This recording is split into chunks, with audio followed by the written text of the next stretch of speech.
خوف اور دہشت میں مبتلا قید لمحوں میں آپ سب کو خوش آمدید۔ میرے چینل کو لائک اور سبسکرائب کریں اور بیل آئیکن کو لازمی ہٹ کریں تاکہ میری آنے والی ویڈیوز آپ کو وقت پر مل سکیں۔ اس دن صبح سے ہی موسم نہایت حسین تھا۔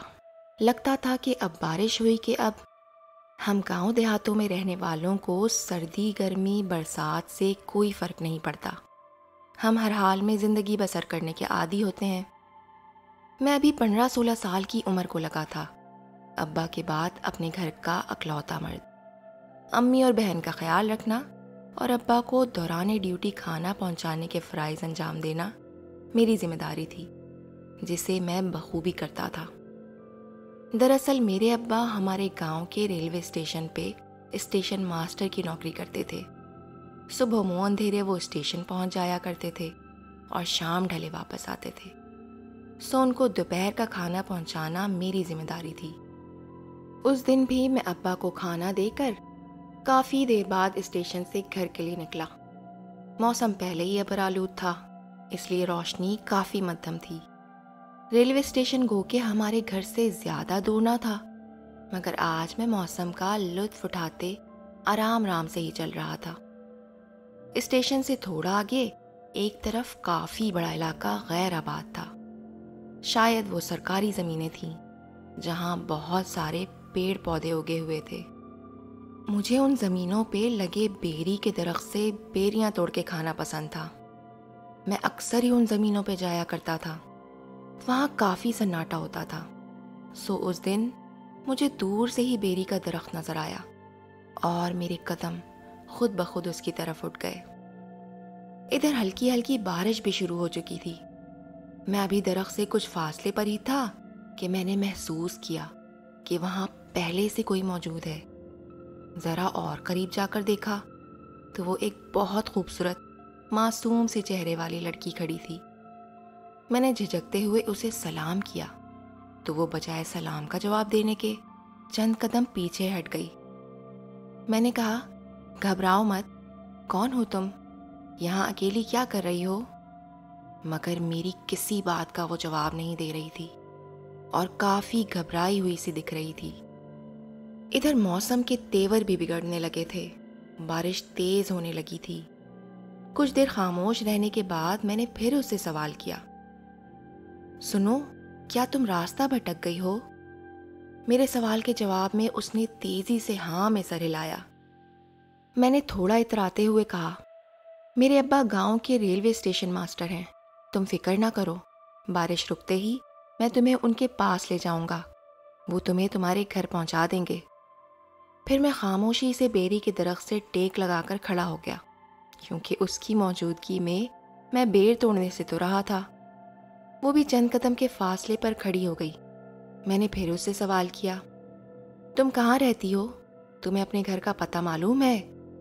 اس نے پھر ہاں میں سر ہلایا اور خاموشی سے دوسری طرف دیکھنے لگی۔ مجھے محسوس ہوا کہ وہ مجھ سے زیادہ بات کرنے میں دلچسپی نہیں رکھتی، تو دل ہی دل میں اسے مغرور اور گھمنڈی کا لقب دے کر خاموش ہو گیا اور بارش کے رکنے کا انتظار کرنے لگا۔ اندھیرا اب کافی پھیلنے لگا تھا، زور سے بجلی کڑکتی اور بادل گرجتے۔ کچھ دیر ہوئی ہوگی کہ مجھے اپنے آس پاس سے نہایت گندی بدبو آنے لگی۔ میں نے سوچا بارش کی وجہ سے درختوں کی جڑوں سے ایسی بدبو آتی ہے، مگر رفتہ رفتہ اس بو کی شدت میں اتنا اضافہ ہوا کہ میرا دم نکلنے لگا۔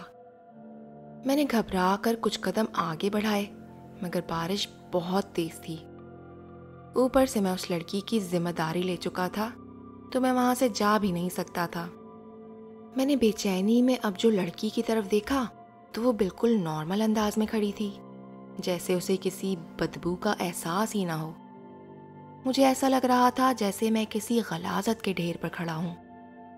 اچانک بہت زور کی بجلی چمکی۔ اتفاق سے میں اس لڑکی پر نظر جمائے ہی کھڑا تھا کہ بجلی کی روشنی میں نے دیکھا کچھ لمحے قبل جو حسین لڑکی میرے ساتھ کھڑی تھی، اب وہاں ایک بدصورت بڑھیا موجود تھی جس کی کمر جھکی ہوئی تھی۔ عجیب الجھے ہوئے بالوں کی اوٹ سے اس کا بھیانک چہرہ نظر آ رہا تھا جو بے تحاشا جھریوں سے بھرا تھا۔ اونچی سی طوطے جیسی ناک تھی اور پتلے سے ہونٹ۔ ایک لمحے کو مجھے یقین ہی نہ آیا کہ میں نے کیا دیکھا ہے، کہ اچانک پھر سے زور سے بجلی چمکی اور پھر سے میں نے وہی سب دیکھا جو میں پہلے ہی دیکھ چکا تھا۔ ہاں، اس بار جو نئی چیز میں نے دیکھی وہ یہ تھی کہ اس کے تمام ہاتھ، منہ، بال اور کپڑوں پر غلاظت ملا ہوا تھا، یعنی کہ وہ غلیظ بو جس سے میرا دم گھٹ رہا تھا اسی کے پاس سے آ رہی تھی۔ بے یقینی اور بدحواسی میں میں کئی قدم پیچھے ہٹتا چلا گیا اور پیچھے کی طرف گر گیا، جبکہ وہ آہستہ آہستہ چلتی میرے نزدیک آ رہی تھی۔ ہر بار بجلی زور کی چمکتی اور میں اس کا کوئی نیا روپ دیکھتا۔ اس بار میں نے دیکھا کہ اس کی ٹانگیں پیچھے کو مڑی تھیں اور وہ اپنے پتلے پتلے ہاتھوں کو میری طرف بڑھا رہی تھی، جس میں خنجر کی مانند نوکیلے ناخون تھے۔ نہ جانے کیسا خوف تھا کہ میں اپنی جگہ سے ٹس سے مس نہیں ہو رہا تھا۔ پھر میری آنکھوں کے آگے اندھیرا چھاتا چلا گیا اور میں ہوش سے بیگانہ ہو گیا۔ جب آنکھ کھلی تو گھر والے میرے ارد گرد جمع تھے۔ ابا نے بتایا کہ جب وہ گھر واپس آ رہے تھے تو میں انہیں ریلوے ٹریک پر بے ہوش پڑا ملا تھا۔ حیرانگی کی بات یہ تھی کہ مجھے کچھ یاد نہ تھا کہ میرے ساتھ کیا ہوا تھا، سوائے اس کے کہ میں بیری کی درخت کی طرف گیا تھا اور مجھے وہ لڑکی ملی تھی، مگر میں نے یہ بات گھر والوں کو نہ بتائی اور طبیعت خراب کا بہانہ بنا دیا۔ ہاں، مگر اس دن کے بعد سے میری زندگی جہنم بننے لگی تھی۔ مجھے ہر وقت اپنے آپ سے گندی غلاظت بھری بو آتی، ہزار ہاں نہاتا، ہاتھ منہ دھوتا، مگر بیکار۔ مجھے ہر وقت بھوک لگی رہتی، گھر میں بنا تمام کھانا چپکے سے کھا جاتا، ماں بیچاری حیران رہ جاتی، بہن کو ہر وقت کھا جانے والی نظروں سے گھورتا رہتا، وہ معصوم خوف کے مارے مجھ سے دور دور رہنے لگی۔ حیرت انگیز طور پر وہ بدبو جسے میں محسوس کر کے بے چین رہتا، کراہیت کے مارے اپنے بال نوچتا، وہ بو میرے علاوہ کسی کو محسوس بھی نہ ہوتی۔ مجھے ہر وقت یوں محسوس ہوتا جیسے کوئی میرے کندھوں پہ سوار ہے اور جس کے بوجھ سے میری کمر جھکی رہتی تھی۔ میں اپنے روزمرہ کے کام کاج سے بالکل فارغ ہو چکا تھا۔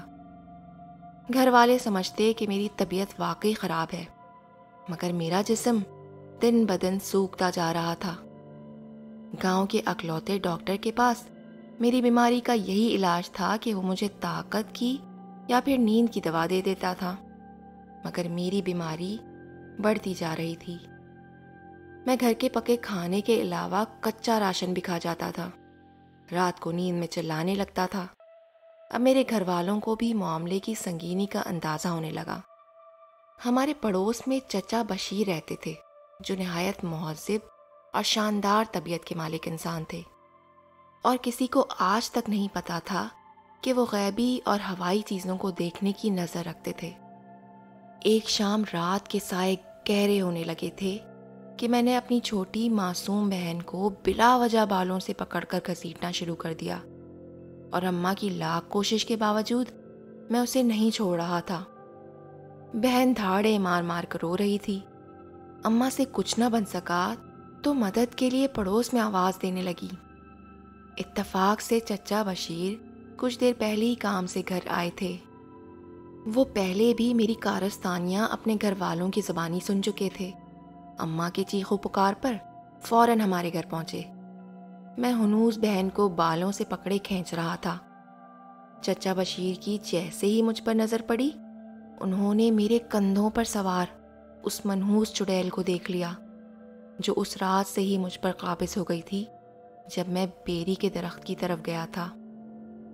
انہوں نے بسم اللہ پڑھ کر بہن کی جان مجھ سے چھڑائی اور اماں سے صاف برتن میں پانی منگوایا اور نہ جانے اس میں کیا دم درود پڑھ کر پھونکا اور زبردستی مجھے پلانے لگے، مگر مجھ پر سوار اس چڑیل نے سختی سے میرا منہ بند کر دیا۔ چچا نے غضبناک ہو کر اس چڑیل کو مخاطب کر کے کہا، کیا تو نہیں جانتی کہ میں تجھے دیکھ سکتا ہوں؟ اس لڑکے پر کیوں سوار ہوئی ہے تو؟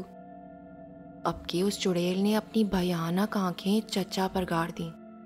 چچا نے پھر سے اپنا سوال دہرایا۔ کیوں اس معصوم لڑکے پر سوار ہے تو؟ کیا چاہتی ہے اس سے؟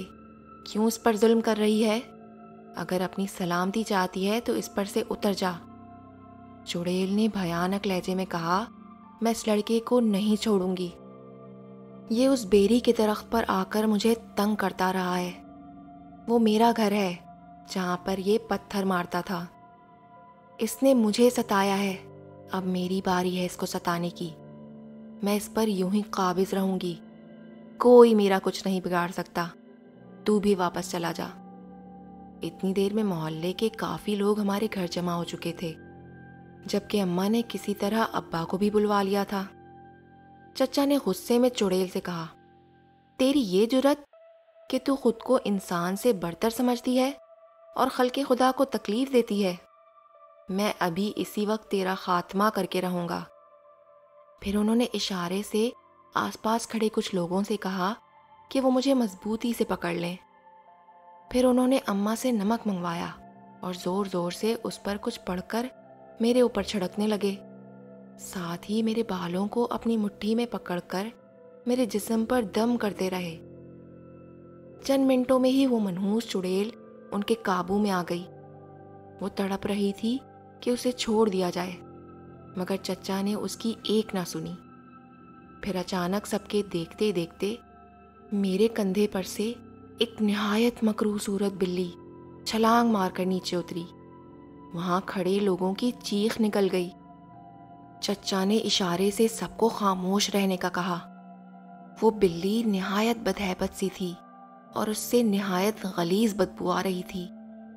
چچا نے جلدی سے اپنے کندھے پر پڑی چھوٹی سی شال سے اس بلی کو ڈھک دیا اور اسے دبوچ لیا۔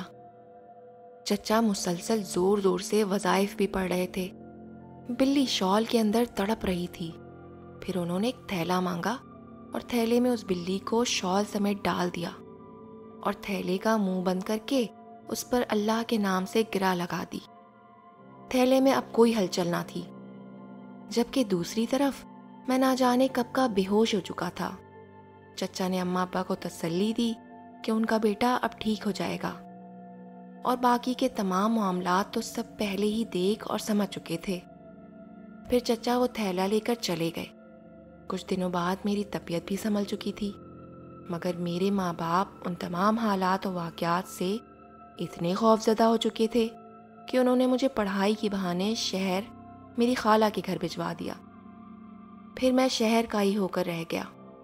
کبھی جو میں گاؤں جاتا تو مجھے بالکل اجازت نہ ہوتی کہ میں گھر سے باہر بھی نکلوں، جبکہ چچا بشیر کے مطابق وہ اس چڑیل کو جلا کر بھسم کر چکے ہیں۔